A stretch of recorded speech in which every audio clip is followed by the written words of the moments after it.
Y, हम एक सवाल रखते हैं कि Y bijective for inverse.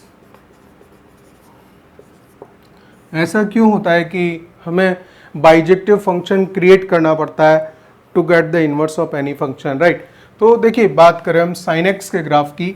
Sign x का अगर ग्राफ देखें तो इस तरह से चल रहा है पूरा, ठीक है,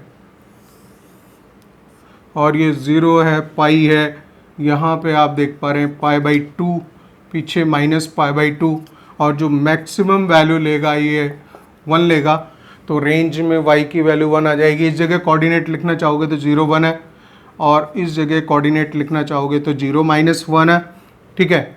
लेकिन अब देखिए एक प्रॉब्लम हो गई, ये फंक्शन जो है बाइजेक्टिव हमें चाहिए, और हमने ड्रॉ कर दिया है f(x) = sin x को, ग्राफ को, ठीक है, और हम चाहते हैं कि इस फंक्शन का हम इन्वर्स कर दें।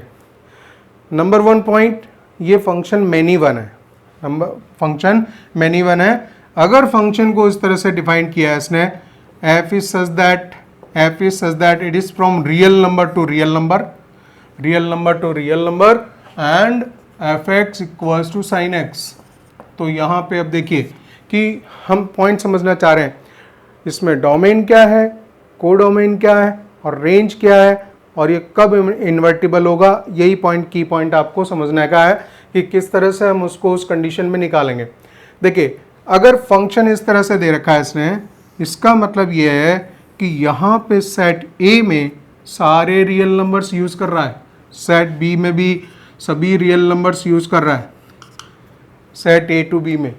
तो ये जो वैल्यू होती है ये डायरेक्टली आपकी डोमेन हो गया, और जो इस एंड पे वैल्यू है from real number two real number लिखा होता है, तो इस जगह जो वैल्यू होती है this is the codomain, directly ये कोडोमेन दिया होता है।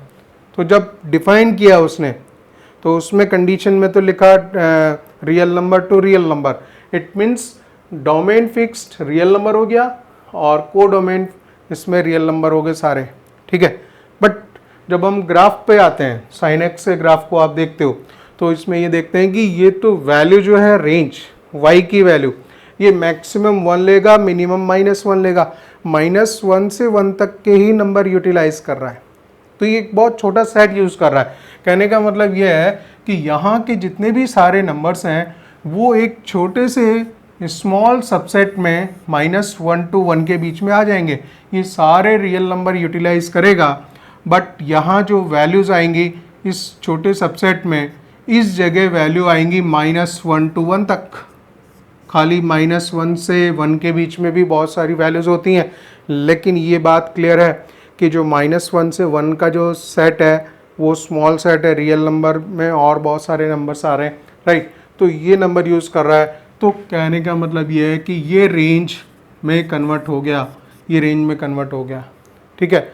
हम चाहते हैं फंक्शन, ये तो देखिए दोनों इन तीनों में फ़र्क हो गया कि जब डायरेक्टली दिया होता है तो इस जगह आपका डोमेन दिया होता है, इस जगह कोडोमेन दिया होता है, और जब हम फंक्शन देखेंगे एज पर फंक्शन, जब हम फंक्शन के ग्राफ में उतरते हैं, उसकी रेंज को चेक करते हैं, तो रेंज उसकी अगर कम आ रही है, जिस तरह से यहाँ दिखाई हुई है मैंने, तो ये जो फंक्शन था साइन एक्स का ही था, और जब रेंज इसकी कम आई है तो ये एक्चुअल में रेंज बनी है, और ये पूरा जो था वो आपका कोडोमेन था, रियल नंबर्स, राइट।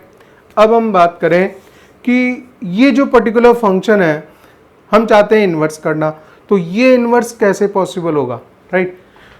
तो देखिए, इसमें हमें एक काम करना पड़ेगा, इसमें कुछ कटिंग करनी पड़ेगी उन बातों की कि कैसे हम इसको इन्वर्स कर पाएंगे। हमने बोला कि फंक्शन होना चाहिए बाइजेक्टिव। बाइजेक्टिव का मतलब 1 1 हो और ऑन टू भी हो। देखिए 1 1 हो, ऑन टू हो, इसको बोलेंगे बाइजेक्टिव फंक्शन। लेकिन ये फंक्शन मैनी वन है। मैनी वन क्यों है? क्योंकि अगर आप देखें कोई भी एक हॉरिजेंटल लाइन यहाँ पे ड्रॉ करें, right, parallel to the x axis, if you draw any line that will cut at the many points, तो ये कई पॉइंट्स पे कट करती है। इसका क्या मतलब हुआ?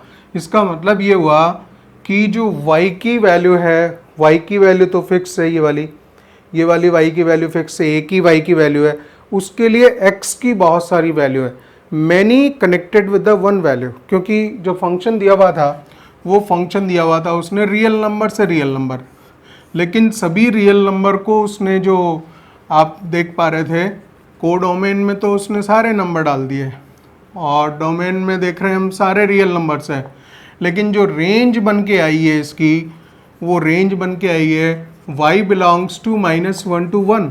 ग्राफ आपका -1 से 1 के बीच में ही सारी रेंज ले रहा है, पिकअप कर रहा है, राइट।